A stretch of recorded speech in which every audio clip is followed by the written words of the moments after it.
Alright y'all, we're fixing to make butternut squash casserole.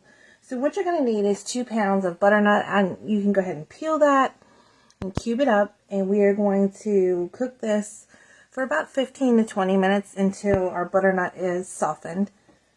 You can also do it another way. You can cut the butternut in half, and you can leave the skin on it.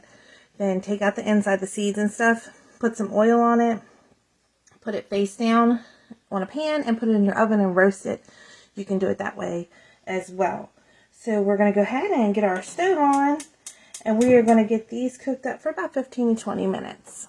And again, you're going to need 2 pounds. I have 4 in here because I'm doing 2 different recipes.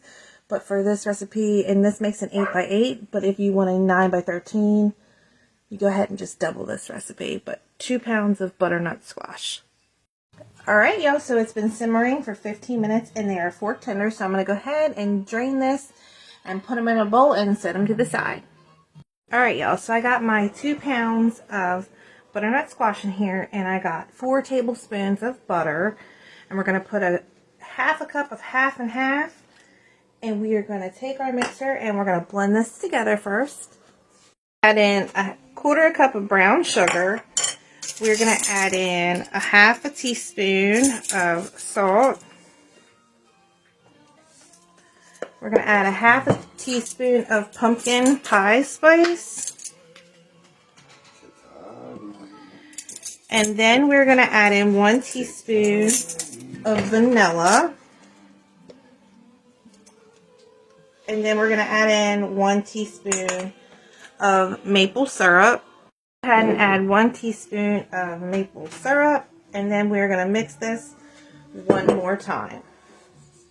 Make the topping. I got a half a cup of flour in here, 4 tablespoons of butter. We're going to put a half a cup of brown sugar. We are going to add a 1/4 teaspoon of salt.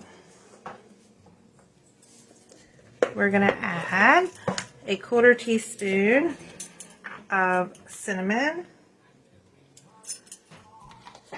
And then we're going to add in 1 teaspoon of maple syrup.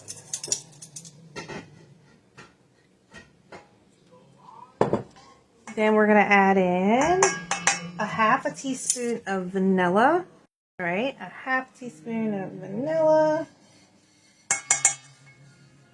And then we're going to mix this together and get this all crumbly. And then you're going to need a half a cup of chopped pecans. So get our butter mixed in with our sugar and flour.